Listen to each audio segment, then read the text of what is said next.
Good morning students, I welcome you in English grammar class. So today I am going to teach future continuous tense. So what is the future continuous tense? Let's see the definition of future continuous tense.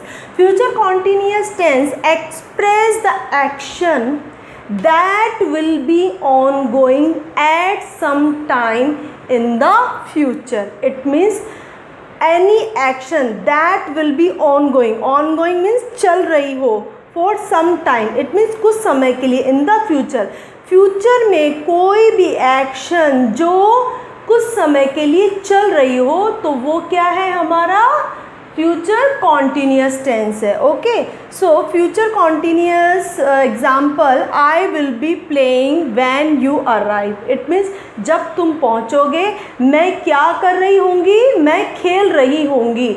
I will be playing, it means मैं खेल रही होंगी. It means जब तुम मुझसे मिलोगे तो मैं किस कंडीशन में मिलूंगी तुम्हें फ्यूचर में, कल इवनिंग में मैं तुम्हें खेलते हुए मिलूंगी. इट मीन्स मेरी जो कंडीशन है वो मैं खेलते हुए मिलूंगी. इट मीन्स किसी भी चीज़ का फ्यूचर के लिए प्रेडिक्ट करना, प्रेडिक्ट मीन्स भविष्यवाणी करना किसी भी चीज़ की, जो काम आप फ्यूचर में हो सकता है 2 घंटे बाद में या फिर टुमारो, जो भी काम आप करोगे और आप प्रेजेंट में उसकी क्या करते हो, प्रेडिक्ट करते हो, भविष्यवाणी करते हो, पहले से ही सोचते हो कि तुम ऐसी कंडीशन में मिलोगे. For example, he will be playing, वो खेल रहा होगा. She will B cooking food, वो खाना बना रही होगी.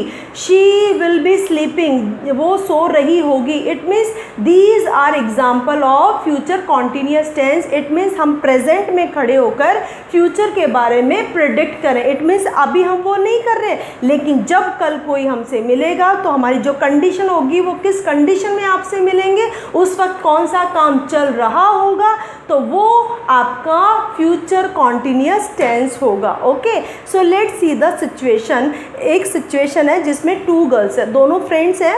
तो एक जो फ्रेंड है वो प्रेजेंट टेंस में है और दूसरी जो है फ्यूचर टाइम. तो जो फर्स्ट गर्ल है, जो फ्रेंड है, वो प्रेजेंट टाइम में अपनी फ्रेंड को कॉल करती है और बोलती है कि कल तुम मुझसे मिलो. ओके, ये जो गर्ल है वो अपनी फ्रेंड को बोलती है कि कल तुम मुझसे मिलो, प्रेजेंट में खड़े होके. तो जो उसकी फ्रेंड है वो पहले से ही प्रेडिक्ट कर रही है कि मैं तुमसे कल नहीं मिल सकूंगी, क्योंकि अगर मैं तुमसे मिलूंगी तो मैं कल क्या कर रही होंगी, मैं अपनी मम्मी के साथ कुकिंग कर रही होंगी. इट मीन्स वो पहले से ही अपनी फ्यूचर की प्रेडिक्शन कर रही है. इट मीन्स वो काम अभी कर नहीं रही है, लेकिन फ्यूचर में अपनी मदर के साथ में कल क्या कर रही होगी, वो कुकिंग कर रही होगी. इट मीन्स जब उसकी फ्रेंड ने उसको कॉल करके बोला कि कल शाम को तुम मुझसे मिलो, तो उसकी फ्रेंड ने क्या आंसर दिया कि मैं कल शाम को अपनी मम्मी के साथ कुकिंग कर रही होंगी. इट मीन्स क्या बोलेंगे, आई will B cooking with my mother tomorrow evening. Okay, ये जो गर्ल है वो कल शाम को अपनी मम्मी के साथ में कुकिंग कर रही होगी. इट मीन्स वो प्रेजेंट में ही अपने फ्यूचर प्लानिंग, फ्यूचर के बारे में अपनी फ्रेंड को बता रही है कि तुम मुझसे अगर मिलोगी तो मैं उस वक्त अपनी मम्मी के साथ में कुकिंग में हेल्प कर रही होंगी. So this is a future continuous tense. So let's see the timeline for future continuous tense. This circle represent present tense and left to the circle it represent past time and right to the circle it represent future time. Okay, so future time में कोई भी जो action है वो ongoing है, कितने समय के लिए, कुछ समय के लिए. इट मीन्स कोई भी जो वर्ब है प्लेइंग वो क्या है, ऑनगोइंग है. It is ongoing for some time in the future. Future में कुछ समय के लिए जो प्लेइंग है, वो जो खेल रही है, वो क्या है, ऑनगोइंग है. इट मीन्स वो जो वर्ब है, वो जो एक्शन है वो क्या है, कॉन्टीन्यूस चल रही है. Okay, so let's see the example of future continuous tense. First, he will be coming. He will be coming वो आ रहा होगा, शी विल बी गोइंग वो जा रहा होगा, शी विल बी प्लेइंग वो खेल रही होगी, शी विल बी स्लीपिंग वो सो रही होगी, she will be going to market वो बाजार जा रही होगी, okay, she will be waiting for you वो तुम्हारा इंतज़ार कर रही होगी.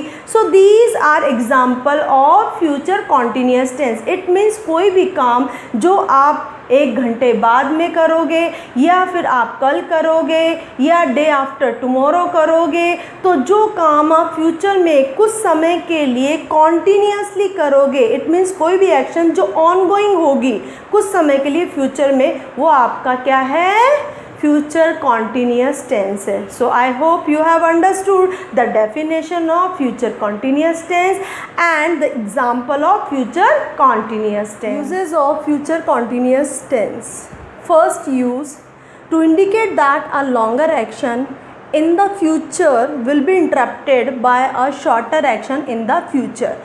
So we use future continuous tense to indicate, ये इंडिकेट करने के लिए कि फ्यूचर में कोई भी लॉन्गर एक्शन, कोई फ्यूचर में जो शॉर्टर एक्शंस हैं उससे किस तरीके से इंटरप्ट होगी, इसके लिए भी हम फ्यूचर कॉन्टीन्यूअस टेंस का यूज़ करते हैं. Example, I will be studying for my exam when Rajni arrives. It means I will be studying, मैं एग्ज़ाम्स, मेरे एग्ज़ाम्स के लिए पढ़ाई कर रहा होऊंगा जब रजनी पहुंचेगी. जब रजनी पहुंचेगी तो मैं क्या कर रहा हूँगा, मैं अपनी एग्ज़ाम्स के लिए स्टडी कर रही होंगी या कर रहा होऊंगा. Second, to project ourselves into the future. It means अपनी फ्यूचर में कोई भी प्रोजेक्ट मीन्स कोई प्लान करने के लिए भी हम फ्यूचर कॉन्टीन्यूअस टेंस का यूज़ करते हैं. Example, this time next year I will be flying to Dubai. इस बार नेक्स्ट ईयर मैं दुबई जाऊंगी या जाऊंगा. ओके. नेक्स्ट, फॉर प्रिडिक्टिंग और guessing about future events. It means कोई भी जो फ्यूचर इवेंट्स हैं, कोई भी जो फ्यूचर इवेंट्स में जो घटनाएं होती है, जो इवेंट्स होते हैं, उनका अनुमान लगाने के लिए और उनका प्रेडिक्ट करने के लिए भी, उनको प्रेडिक्ट करने के लिए और उनका गैस मीन्स अनुमान करने के लिए भी हम फ्यूचर कॉन्टीन्यूअस टेंस का यूज़ करते हैं. Okay.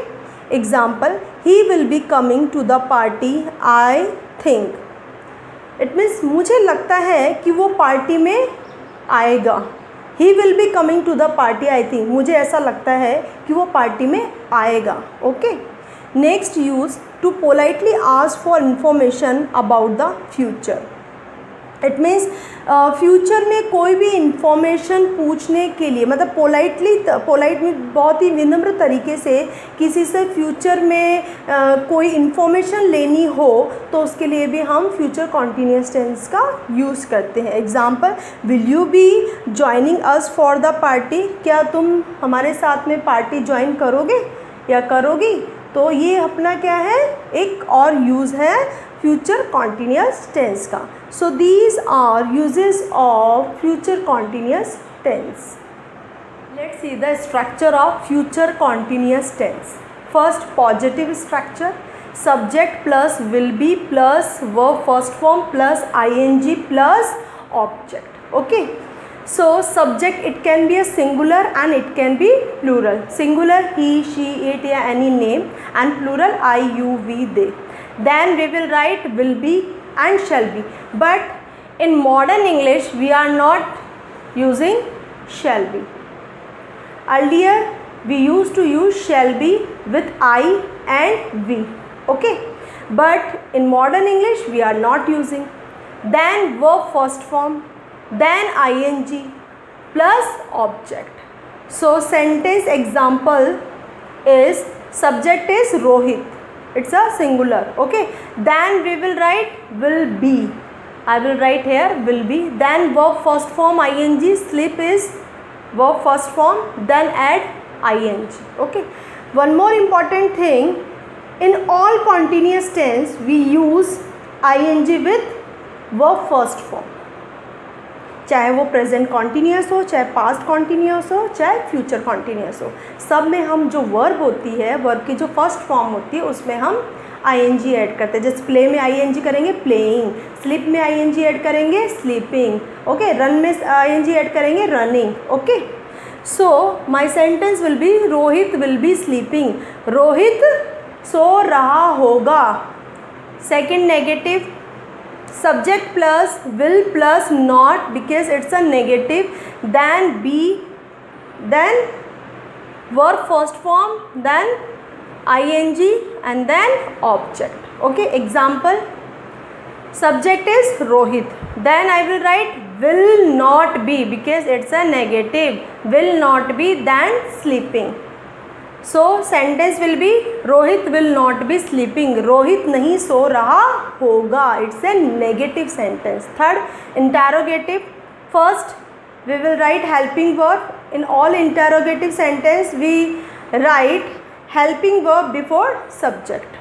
So first I will write helping verb will, then I will write subject, then be, then verb first form plus ing plus object, and end of the question, end of the sentence I will put the question mark, okay। So sentence exam will be will, first I will write helping verb before subject will, then subject Rohit, then be, then sleeping, okay।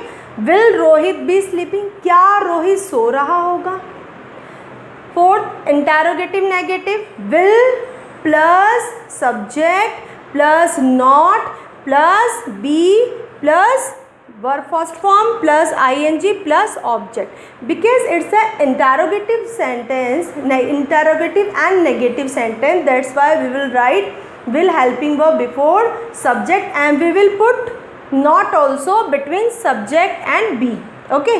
So sentence example is will, subject is Rohit, then not, be, sleep verb first form, then add ing sleeping, okay। So sentence exam will be will Rohit not be sleeping, क्या रोहित नहीं सो रहा होगा, okay। So first Rohit सो रहा होगा, negative Rohit नहीं सो रहा होगा, एंड इंटरोगेटिव क्या रोहित सो रहा होगा, एंड इंटरोगेटिव नेगेटिव क्या रोहित नहीं सो रहा होगा। सो this is positive, negative, interrogative and interrogative negative sentences। So in this chapter we have read future continuous tense definition, future continuous tense uses and future continuous tense structure, okay। So I hope you have enjoyed